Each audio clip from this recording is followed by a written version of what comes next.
Assalamualaikum warahmatullahi wabarakatuh. Selamat pagi Ibu dan teman-teman. Baiklah, di sini kami dari kelompok 1 akan mempresentasikan hasil diskusi kami mengenai penerapan pajak dari bentuk badan hukum. Saya Hana Novietna. Nama saya Nisa Jasni Rahmawati. Saya Serina Rama Firyani. Baiklah, materi yang pertama mengenai administrasi perpajakan. Sebelum kita masuk mengenai administrasi perpajakan, perlu kita ketahui tersendiri yaitu pengertian dari pajak dan pengertian dari pajak daerah. Pajak merupakan kontribusi secara wajib yang harus diberikan oleh wajib pajak, baik itu orang pribadi ataupun badan, yang bersifat memaksa dan tidak mendapatkan imbalan secara langsung.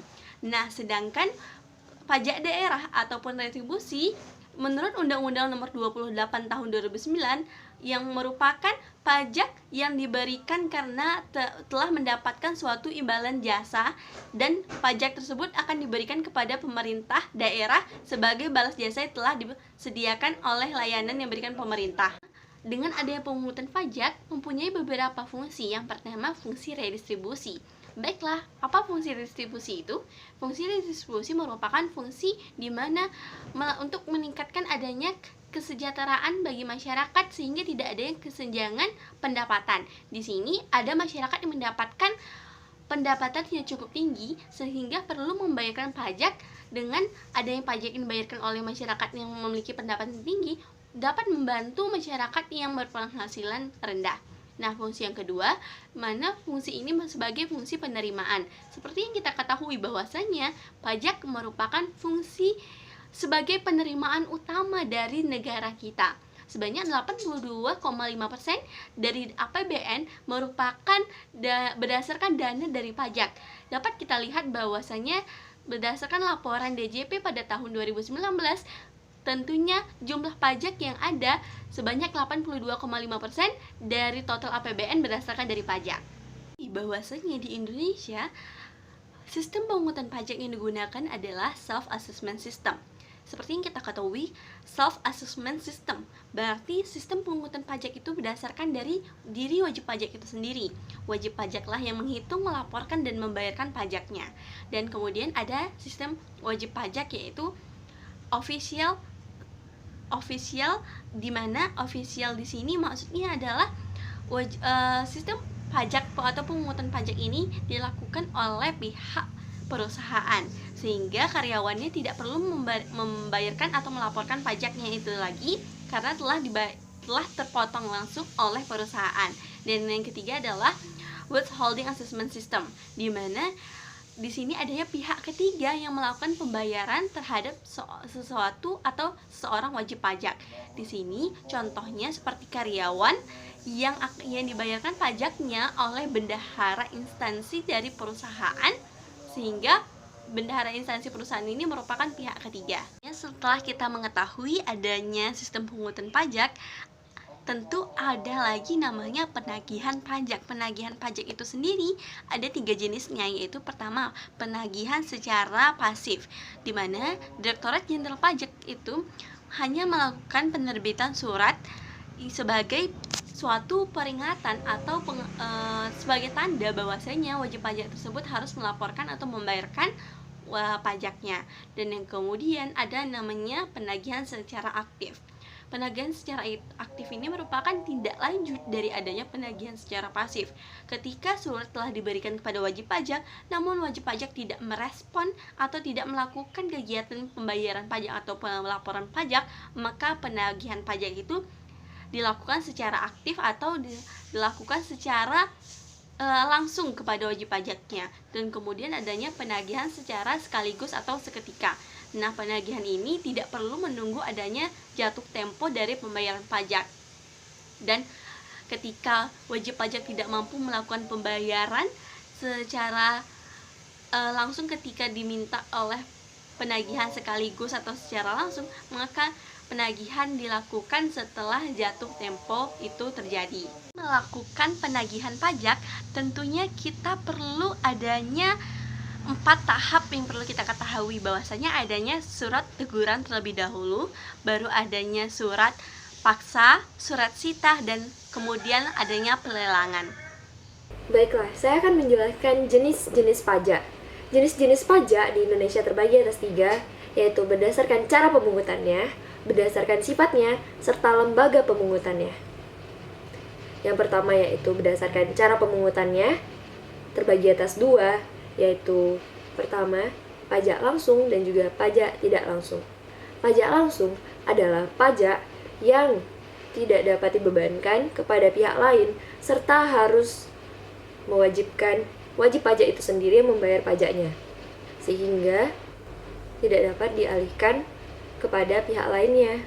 Pajak tidak langsung adalah pajak yang bebannya dapat dialihkan kepada pihak lain, sehingga pembayarannya dapat dilakukan oleh pihak ketiga. Pajak tidak langsung tidak memiliki surat ketetapan pajak, sehingga pengenaannya tidak dilakukan secara berkala, melainkan berdasarkan atas perbuatan atau kejadian. Selanjutnya, jenis pajak berdasarkan sifatnya. Terbagi atas 2, yaitu pajak subjektif dan juga pajak objektif. Pajak subjektif apabila pajak tersebut memperhatikan keadaan diri wajib pajak tersebut. Misalnya, wajib pajak membayar PPh itu disesuaikan dengan kemampuan diri dalam menghasilkan berdasarkan pendapatannya. Sedangkan pajak objektif adalah pajak yang memperhatikan nilai dari objek pajaknya. Nah, contohnya itu PPN yang memperhatikan nilai dari barang yang dikenakan pajak. Yang ketiga, yaitu jenis pajak berdasarkan lembaga pemungutannya. Terbagi atas 2, yaitu pajak pusat dan pajak daerah.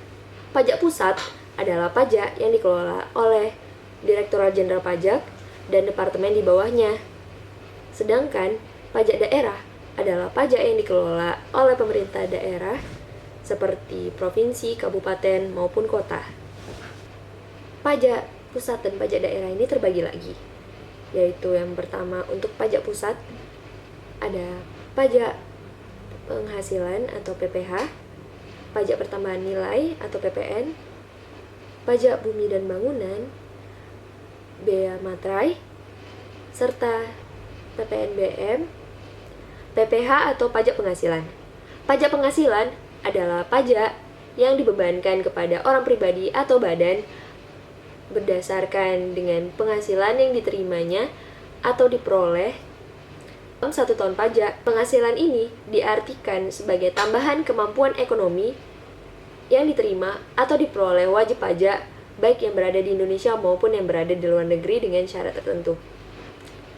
PPN atau pajak pertambahan nilai.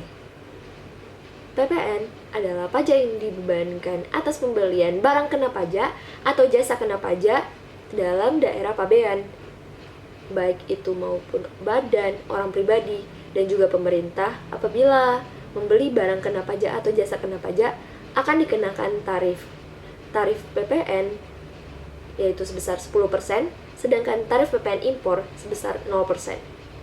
Beberapa kriteria dari PPNBM yaitu yang pertama, barang tersebut bukan merupakan barang kebutuhan pokok. Yang kedua, barang tersebut dikonsumsi oleh masyarakat yang berpenghasilan tinggi. Yang ketiga, barang tersebut digunakan untuk menunjukkan status. Yang keempat, apabila dipakai, barang tersebut dapat menimbulkan kerusakan moral dan ketertiban dalam masyarakat. Yang kelima, barang tersebut dikonsumsi oleh masyarakat tertentu. Pajak bea materai. Pajak bea materai adalah pajak yang dibebankan atas pemanfaatan dokumen seperti surat perjanjian, akta notaris, kwitansi pembayaran, surat berharga, dan efek yang memuat jumlah tertentu atau nominal tertentu berdasarkan ketentuan yang berlaku. Pajak bumi dan bangunan. Pajak bumi dan bangunan adalah pajak yang dikenakan atas kepemilikan, pemanfaatan, penguasaan atas tanah dan atau bangunan. Sedangkan untuk pajak daerah terbagi atas pajak provinsi dan pajak kota atau kabupaten. Yang termasuk dengan pajak provinsi yaitu yang pertama ada pajak kendaraan bermotor atau kendaraan di atas air. Yang kedua, bea balik nama kendaraan bermotor atau kendaraan di atas air. Yang ketiga, pajak bahan bakar kendaraan bermotor. Yang keempat yaitu pajak pengambilan dan pemanfaatan air bawah tanah maupun di atas tanah. Sedangkan untuk pajak daerah untuk kabupaten dan kota itu terdiri atas pajak hotel, pajak restoran, pajak reklame, pajak penerangan jalan, pajak bahan galian golongan C, pajak parkir, serta pajak hiburan. Baiklah, selanjutnya saya akan menjelaskan mengenai SPT tahunan. Nah, sebelum menjelaskan SPT tahunan, kita harus mengetahui dulu apa itu definisi dari SPT dan juga fungsi dari SPT. Surat pemberitahuan atau yang biasa disingkat dengan SPT adalah surat yang digunakan oleh si wajib pajak untuk sebagai melaporkan perpajakannya atau pembayaran perpajakannya, baik berupa objek pajak maupun yang bukan objek pajak sesuai dengan peraturan perundang-undangan perpajakan yang berlaku. Nah, fungsi surat pemberitahuan bagi si wajib pajak penghasilan itu sendiri ialah sebagai sarana untuk melaporkan dan mempertanggungjawabkan pajak terutangnya. Nah, selanjutnya ialah SPT tahunan. SPT tahunan merupakan laporan pajak yang wajib disampaikan dalam kurun waktu 1 tahun sekali, baik oleh si wajib pajak badan maupun wajib pajak orang pribadi. Nah, SPT tahunan itu dia meliputi SPT tahunan pajak penghasilan. Kalau dalam bentuk SPT itu dia bisa berupa bentuk hard copy-nya atau formulir, atau bisa juga dengan menggunakan dokumen online yang biasa kita kenal sekarang ialah e-filing. Nah, SPT tahunan itu kan dia terbagi atas 2 jenis tuh. Ada yang namanya SPT tahunan wajib pajak orang pribadi dan ada juga yang namanya SPT tahunan wajib pajak badan. Nah, untuk SPT wajib pajak orang pribadi ini dia terbagi lagi nih atas 3 jenis formulir. Nah, yang pertama SPT tahunan wajib pajak orang pribadi 1770. Yang kedua, SPT tahunan wajib pajak orang pribadi 1770S, dan yang ketiga ialah SPT tahunan wajib pajak orang pribadi 1770SS. Nah, sementara untuk yang si SPT tahunan badan itu dia cuma hanya 1 jenis saja, yaitu SPT tahunan wajib pajak badan. Nah, untuk batas penyampaian SPT-nya itu, kalau untuk SPT tahunan wajib pajak orang pribadi, batasnya cuma sampai 3 bulan setelah akhir tahun pajak. Sementara SPT tahunan badan yaitu paling lambat 4 bulan setelah akhir tahun pajak. Nah, apabila SPT tersebut tidak disampaikan dalam kurun waktu yang telah ditentukan atau dia terlambat tuh menyampaikannya, maka akan dikenakan denda. Nah, untuk SPT tahunan orang pribadi dia itu akan dikenakan denda sebesar Rp100.000, sedangkan SPT tahunan wajib pajak badan itu akan dikenakan denda sebesar Rp1.000.000. Nah, untuk formulir SPT tahunan OP 1770 itu digunakan oleh si wajib pajak orang pribadi yang memiliki sumber penghasilan dari usaha atau pekerja bebas tanpa ada satu pemberi pekerja utama. Nah, formulir 1770 itu digunakan untuk si wajib pajak perorangan yang sumber penghasilannya itu dari usaha atau pekerjaan bebas. Nah, pekerjaan bebas yang dimaksud itu seperti dokter, notaris, konsultan, ataupun pekerjaan lainnya membutuhkan kemampuan khusus. Nah, selain itu juga formulir 1770 ini juga dikenakan bagi wajib pajak yang tidak memiliki penghasilan atau tidak bekerja sama sekali. Nah, untuk kondisi ini, si wajib pajak tersebut maka penghasilannya akan diisi dengan angka 0. Nah, dengan menyertakan lampiran surat pernyataan di atas materai bahwa dia atau si wajib pajak tersebut benar-benar tidak memiliki penghasilan. Selanjutnya yang kedua ialah formulir SPT 1770S. Nah, formulir itu diperuntukkan bagi si wajib pajak perorangan yang memiliki sumber penghasilan dari satu sumber atau lebih, yang penghasilannya itu lebih dari 60 juta dalam kurun 1 tahun pajak. Artinya, formulir 1770S ini dia tuh digunakan oleh si karyawan yang memiliki 2 tempat pekerjaan dalam masa tahun pajak. Itu dia termasuk dalam kurun waktu 1 tahun pajak. Nah, yang terakhir ialah formulir SPT tahunan WPOP 1770 SS. Nah, itu digunakan oleh yang memiliki penghasilan kurang dari 60 juta. Nah, selain itu, perbedaan utama yang perlu diingat dalam formulir ini ialah si wajib pajak perorangan yang hanya bekerja pada satu perusahaan atau memiliki penghasilan sumber dari satu perusahaan itu saja. Nah, selanjutnya dalam setiap formulir SPT itu pasti ada yang namanya NPWP. Nomor pokok wajib pajak atau yang biasa disingkat dengan NPWP itu ialah nomor yang diberikan pada si wajib pajak sebagai sarana administrasi untuk tanda pengenal diri atau si wajib pajak tersebut dalam melaksanakan hak dan kewajibannya sebagai si wajib pajak. Nah, fungsi NPWP itu sendiri ialah sebagai identitas si wajib pajak itu sendiri dan juga sebagai sarana administrasi perpajakannya. Nah, untuk mendaftarkan NPWP pribadi secara online, yang pertama kita harus mengunjungi situs www.pajak.go.id. Nah, setelah itu kita akan memilih e-registration. Nah, langkah yang kedua ialah silakan mendaftar dengan cara mengklik bagian akun yang ada tulisan daftar, lalu kita isi data-data berupa nama, password, alamat email, dan lain-lainnya. Nah, langkah yang berikutnya ialah lakukan aktivasi akun, yaitu dengan cara membuka akun kontak masuk atau inbox yang ada di email kita, yang kita daftarkan tadi itu yang pertama. Nah, lalu kita ikuti petunjuk yang ada di email tersebut. Setelah itu kita akan mengisi formulir pendaftaran. Nah, dengan cara kita harus login dulu ke sistem e-registration. Nah, setelah login, maka kita harus mengisi data-data diri kita secara benar dan lengkap. Nah, setelah formulir tersebut sudah diisi dengan lengkap, maka kita harus mengirim formulir registrasi wajib pajak tersebut secara elektronik ke kantor pelayanan pajak tempat wajib pajak terdaftar. Nah, setelah itu kita akan mencetak atau memprint berupa formulir pendaftaran wajib pajak dan juga surat keterangan terdaftar sementara. Nah, selanjutnya ialah menandatangani formulir registrasi wajib pajak dan melengkapi dokumen-dokumen. Nah, setelah formulir wajib pajak tersebut sudah dicetak, nah maka silakan tanda tangan. Kemudian satukan berkas-berkas tersebut kelengkapan yang kita perlukan untuk disiapkan. Nah, selanjutnya ialah formulir registrasi wajib pajak tersebut harus diserahkan ke kantor pelayanan pajak. Nah, berkas-berkasnya itu berupa formulir registrasi wajib pajak dan surat keterangan terdaftar sementaranya itu yang sudah ditandatangani beserta dokumen lainnya ke kantor pelayanan pajak sebagai wajib pajak terdaftar.